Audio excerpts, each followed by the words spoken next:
Hello, my name is Hakon and welcome back to my channel and another little tutorial on the Empress Effects Zoia, the modular patchable synthesizer in a little box with the unique grid interface and where the only limitation is your imagination and the CPU, of course. Now, if you have watched my tutorials on the Zoia, you will have noticed that quite a few of them, certainly the early ones, are to do with different ways of using the sequencer or sequences on the Zoia.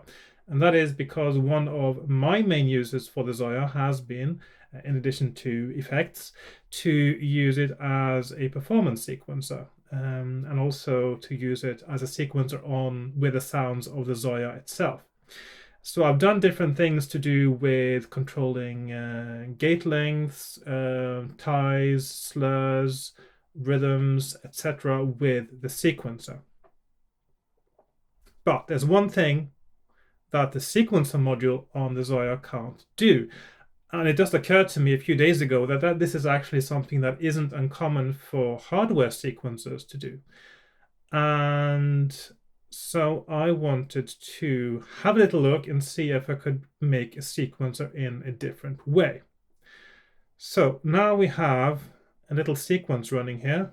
It's just 5 steps, but it's just the principle and the a proof of concept. This is not a finished patch at the moment. I'm still thinking of adding some features, and I'm also got a few small things that I want to see if I can iron out that don't quite work exactly the way that I want them to. But I'll mention some of those later, perhaps. So let's just have a little listen first to see what this can do. So we have. So right now we have a little sequence running.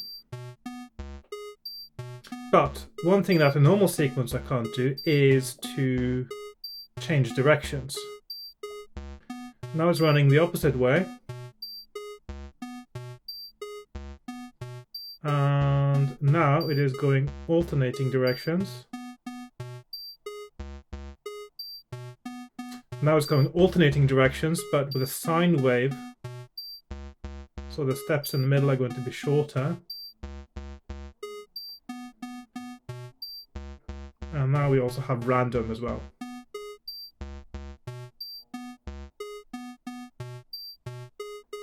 And then we have, I'll just put it back to the normal one now. We have steps on off.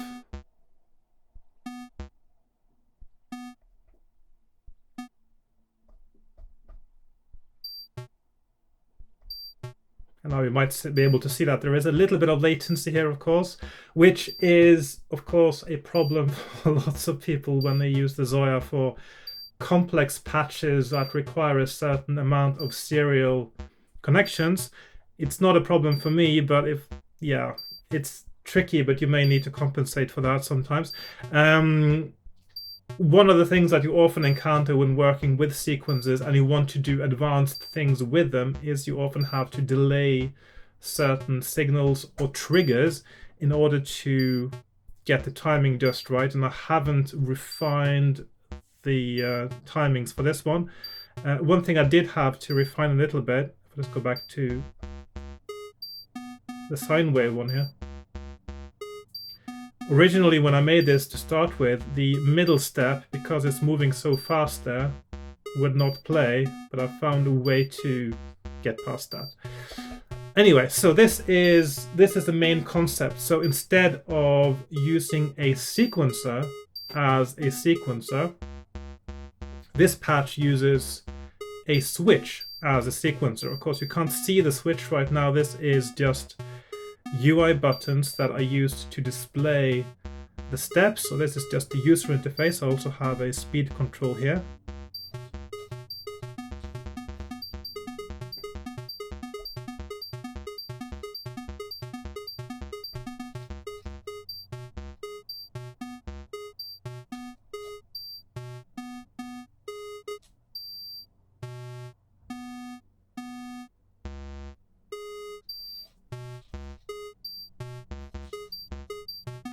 it goes slowly here, you can also hear that this plays this last step twice. So there are a few minor glitches, but I thought I'd show you the principle of this, because I think that if this is something that you may have had in mind to make yourself, I just want to show you how you can make a sequencer with a switch.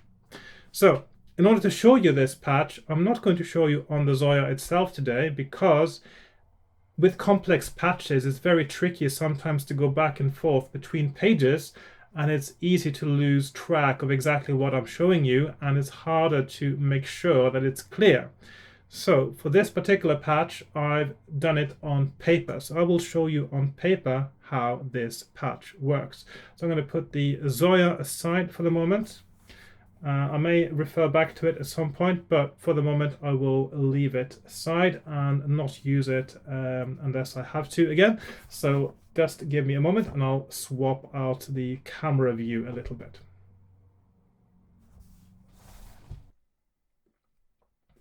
Right, so here we are on my desk with the patch sheet for the switch sequencer, which is almost A3 size. It's quite big. I'll just quickly go through the different modules here, or the different sections, I should say. So we have here the sound generation bit up here, and that is controlled also by this set of modules here.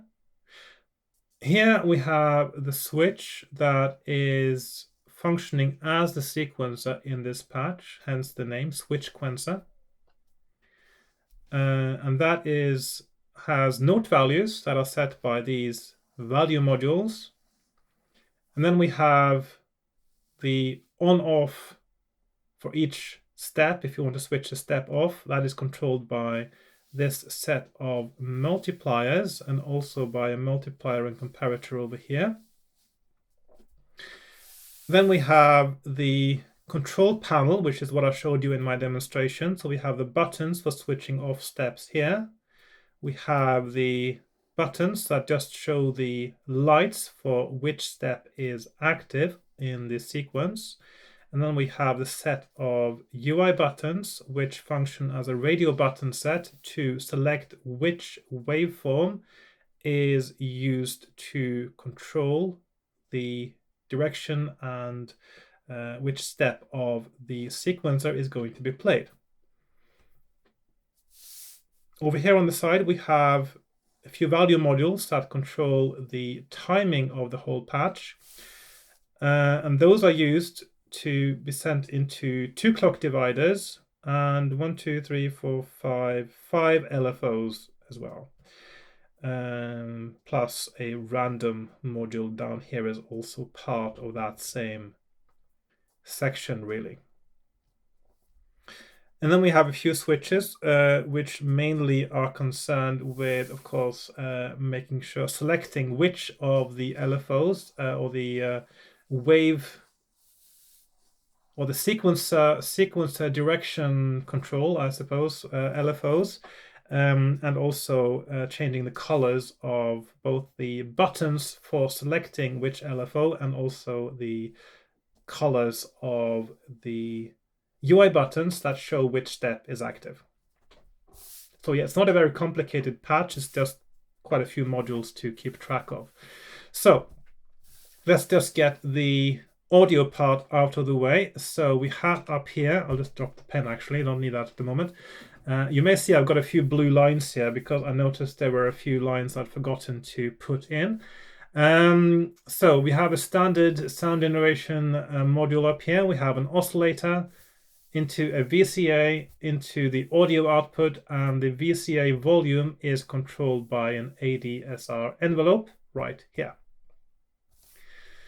The frequency the oscillator plays is sent from a sample and hold, and that is because like I often do, or usually do when I use sequencers, I don't want the note value to change as it is being played. I want the note value to be read out from the sequencer, or in this case from the switch, only when the step is being played. And that's why I've got a sample and hold to enact that function. So from the timing section over here, we have a clock divider that sends out a pulse that for every single step of the sequence, and a pulse is then sent to the sample and hold for every step of the sequence. And the way a sample and hold works is that it has an input, a trigger, and an output. And whenever it gets a trigger input, which means it detects a rising value at the trigger pad, it will copy at that very moment the value that is at the input to the output. And then it will not do that again until it gets a new trigger, which is a new rising value. So every time it gets a clock pulse now from this clock divider over here, I'll get back to the details of how that works in a moment. The value from the switch is then sent to the oscillator, which decides which frequency is being played. And then we have a comparator and multiplier that decides whether the ADSR is getting triggered or not. And this is, of course, connected to the system of switching off steps. Now, there are different ways of doing this, and this is the one I ended up with just by sheer coincidence in this one, but I think it works rather okay. What this does is I'm going to go back to that in a moment, by the way. I just want to talk a little bit about the switch first now. So before I tell you how to switch the steps off and on, I'm going to tell you about how the actual switch works. So we have here the switch that is the sequencer in this patch.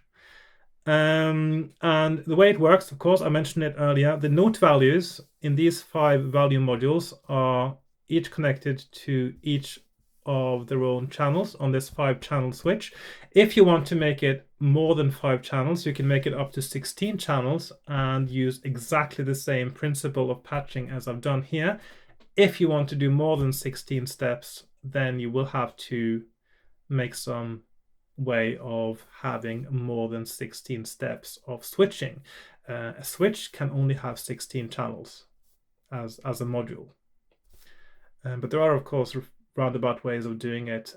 You don't even have to have a switch. You can create a set of switches or channels, switch channels, by using comparators, for instance. So we have the note values here into the switch. And the way a switch works is that it has a certain number of channels. And in an in switch, those are input channels.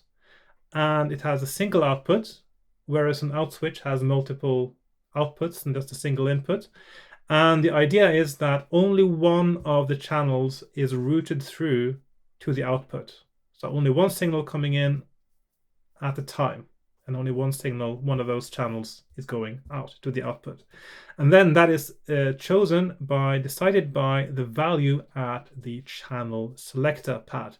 And the way a channel selector pad works is that you take the maximum value for a CV on the Zoia, which is 1, and you divide by the number of channels, and that gives you the value range that each channel has on the channel selector. So here we have 5 channels, and then we take 1 divided by 5, and that is 0.2, which means if the channel selector pad gets an input value of 0 to 0.2, then channel 1 is selected. If it gets 0.2 to 0.4, then channel 2 is selected, etc.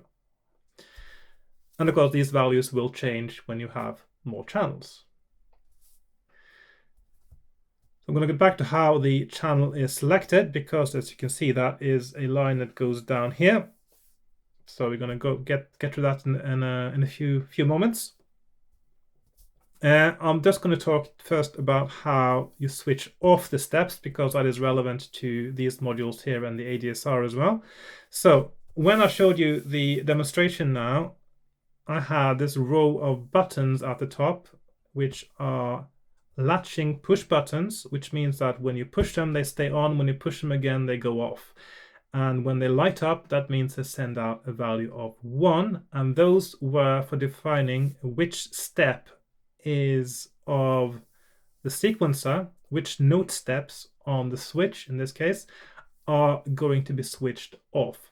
Now, there were some glitches in the timing that meant that they weren't always off, actually, so that's something I need to look into, but the principle of it is going to be exactly the same, even if I add some other modules to change the timings.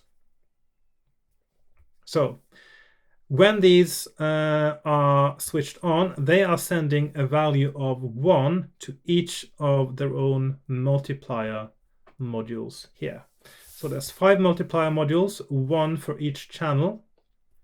And the second pad in the multipliers is a value module here is patched into those with a value of -1, which means when these push buttons are switched on, the output from the respective multiplier is going to be -1. 1 times -1 equals -1, but if these are off, 0 times -1 equals 0. So this will send out a value of 0 or -1, depending on whether these buttons are pushed. And these multipliers are patched into the channels on the in switch, 1 for each channel. So the first one here patched to channel 1, second to channel 2, etc. And also the buttons here, first one is to the first one, second to the second one, etc. When you push button 1 here, the output from multiplier 1 is going to be -1, and the value of channel 1 of the in switch is going to be a negative number, or at most 0. But of course, you wouldn't normally have as high a note value as that sent out. So,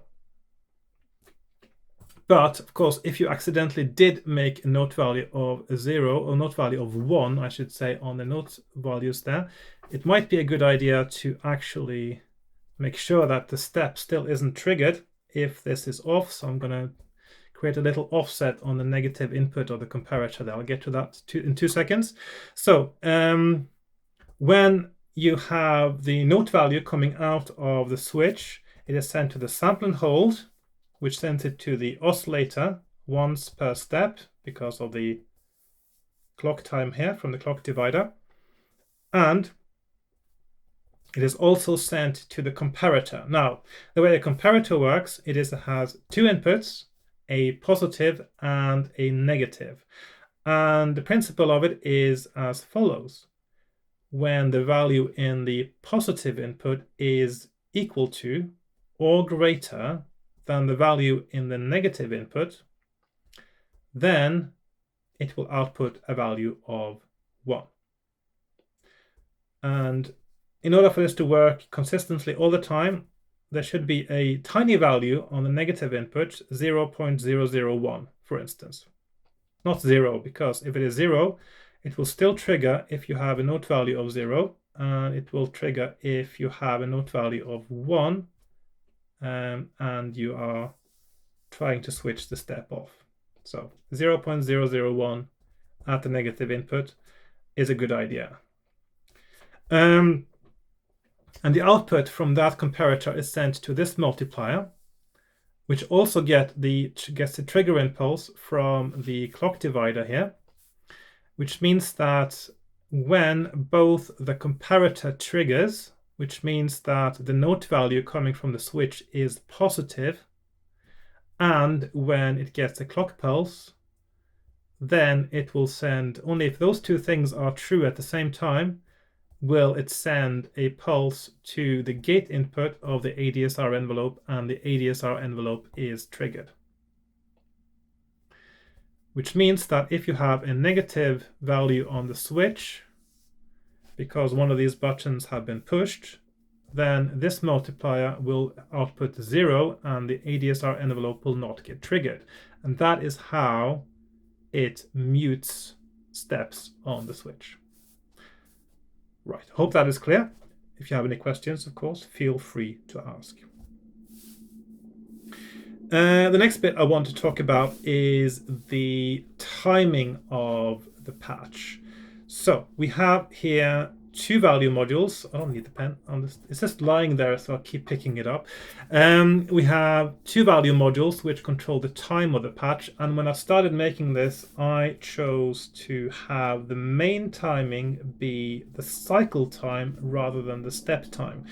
And this has to do with my initial idea that I started working on, which was how do I make a sequencer where the value goes up and down, or left and right, I should say, instead of just going round and round. It goes right, left, right, left. And then it made sense to me to have the value I start with define actually the whole cycle from first pad to the end, back to the first pad. So it is possible to reprogram this to make your main timing control be one of the length of a single step rather than the length of a cycle, but it's not super complicated, but this is the one I went with. And it has some other advantages that makes it quite easy to, for instance, add a feature that isn't here yet, which is to only make a certain number of steps play before it resets back to the beginning. Because I have a very easy system now of resetting all these clock dividers and LFOs as well, which is linked to the timing of this starting point. Now there is an extra value module here, which is technically redundant, but it is easier to patch up this way. So I've got this value module goes into another value module with a connection strength of 25%. And the reason is that I wanted to reduce the possible range of speeds that the patch could use. Because when you really start cranking up this value here, the speed is going up so fast that it's not really useful, I don't think, musically. Certainly not to me. So I'm quartering the value of the input, so I get a little bit more fine controlled as well, and also to reduce the possible range. Now, the output of that second value module goes into the CV input, by the way, on the clock dividers. CV input is not default on clock dividers. Clock dividers default to tap time, and I found that this works better with CV input rather than a tap input. So CV input, I've changed the input method in the edit module settings when I make the patch, when I make the module. So I've got two clock dividers. It goes into a sine wave LFO, into a triangle, three triangle wave LFOs, and also there is a square wave LFO here, and I forgot to write that it is square, so I'm just going to put that down there as well. And the clock dividers, of course, are the ones sorting out the timing, and the LFOs are the ones that control the direction of the steps on the switch. So I'm just going to go through how this one works now. So the main pulse, that is one pulse for each step, is from this first clock divider here. And I've set it to a dividend of 10, which is steps times 2. And that is because this starting time here is meant to be the cycle time. So that is meant to be the time for 10 steps. And so by dividing that by 10, I get the output from this clock divider is a single step. Okay. The second clock divider I'll get back to in a moment because it refers to an LFO further down here. Then the leftmost LFO in my control setup over here, the leftmost one is the sine wave LFO, which of course means it moves slower at the ends of a little bit faster in the middle. The effect would have been greater if it had been more steps than 5, I think. And of course now all these get the same rate based on the value here. But you may notice that I'll put a -5 swing here on the LFO here. So because if I didn't have the swing rate there of -5, the middle step of the switch did not play when I used the sine wave LFO. It still doesn't do it all the time at all speeds, but with a swing rate of -5, it actually plays it most of the time. That's actually a workaround. And then we have the next LFO, which is just a plain triangle. And that is, I can't remember for sure if this is the one that goes up or down now, because yeah, it depends on what kind of phase these ones have. But the main thing now is that, yes, I know what it is now. Okay, so the first one here is the one that goes up and then down. So just like the sine wave, it goes up and down, but it goes up and down at a steady pace. That's the first triangle LFO. And then the second LFO, triangle LFO here, is one of the ones that goes either up or down. I can't remember which one now. But I think it's the one that goes down, actually. And as you can see, it's got an additional connection to its phase reset, and that is because if you want an LFO now to go just down or just up, it needs to be reset at exactly half the cycle length of the cycle time. So the triangle wave that goes up and then down, it doesn't need a phase reset, it just keeps going. But if I want it to just go up, I need to do a phase reset as it reaches the top, and then it goes back to the beginning again, and back to the beginning again. And the same for the one that goes down. It needs to start at the top and then go down, and then it needs to reset and go down, etc. And in order to do that, I use the second clock divider that is set with a dividend of 2, which means it cuts the cycle time in half. And the output from that is sent to these two LFOs. So these are the triangle LFOs that go either up or down, but not back and forwards. And one of those LFOs is set to also have a phase offset of -180 degrees. It could have been 180 degrees. It would be exactly the same, I think, but -180, and that means it only goes, so it's 180 degrees off the other one. So this one ends up, because of the phase reset, to go only up or only down. I can't remember which one. And the other one goes the other direction. So these two are the ones that go only up or only down. Okay, clear so far? And then we have the random LFO, which is down here. And that is just a random module patched into a sample and hold.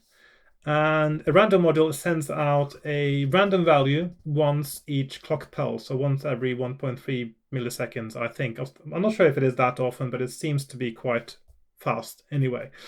And then it gets a trigger input, and of course I erroneously here put that on the same line as the other ones, but of course this gets a trigger input from the first clock divider. So once every step of the switch, it sends its output also to the sample and hold here, and it samples a random value that is copied over to the output here.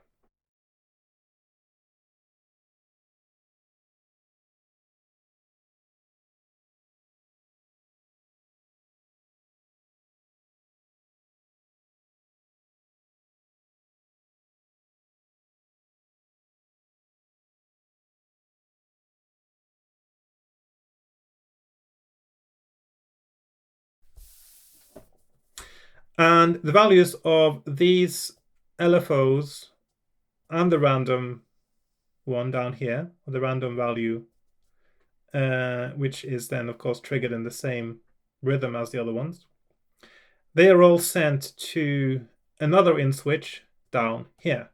So we have the sine wave LFO on the first channel. We have the back and forth triangle wave on the second channel. We have going down or up on the third channel. I think it is going down on the third channel, going up on the fourth channel, and then it is random on the fifth channel. So these are the ones that are controlled with the 5 buttons underneath the lights indicating which step is active. And then which channel is active is then selected by this row of buttons over here. This is the bottom row of buttons on our control panel. And all these buttons are connected to, as you can see here, they're connected to a sample and hold trigger. All of them are connected to the sample and hold trigger. And they're all connected to the sample and hold input, but with different connection strengths.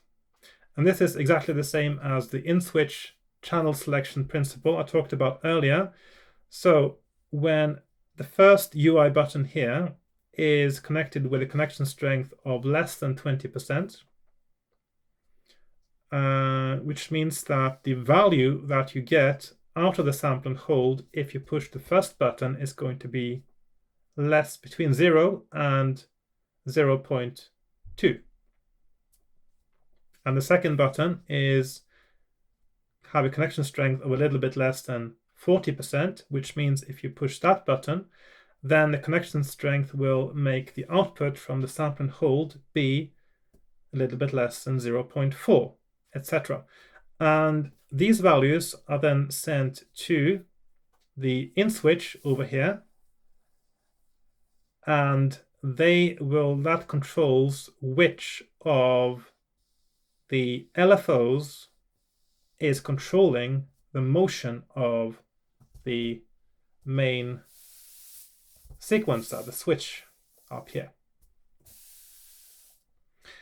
And indeed, so you can see the output of this in-switch here, which is then the LFO values and the random value. One of these values, based on what you select here, is then sent to the channel selector up here. So this is the main artery, I suppose, of control that goes all the way from, so it goes from here and up here, and you can follow it all the way up here to the channel selector. So the channel selector of the main sequencer switch now is then directly controlled by the value, the current value of the active LFO over here. Okay, we're clear so far, I hope. And that is really the main workings of it. Now you see this is also connected to an out switch here, and that has to do with the light colors, of course.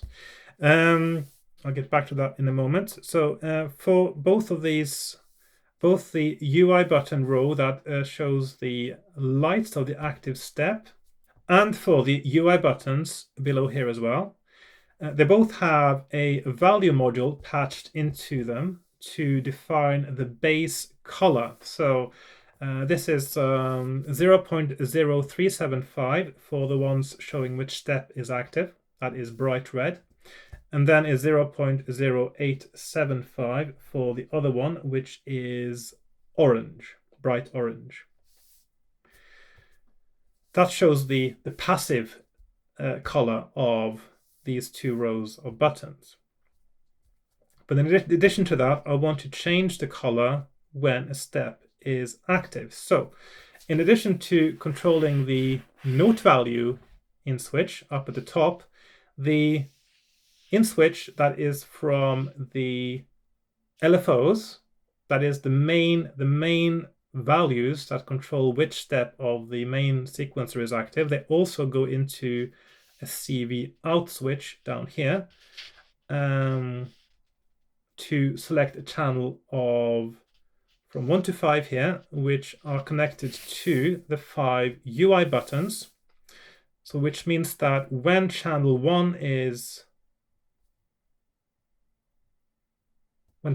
of the in switch up here is active, it has the same channel selector value as the switch down here, which means that now channel 1 here is connected to the first button, which means that if that is the active one, if channel 1 on the in switch up here is active, the first UI button is the one that gets a value of 0.25 sent to it, and that changes the color to green. So it's quite a simple concept. And the same principle is also used for the buttons that control the LFOs. So the output of the sample and hold that decides which channel is the active one on the in switch here also goes to the channel selector on this out switch, which also sends a value of 0.25 each to the different UI buttons and changing their color from orange to a sort of teal color, I suppose.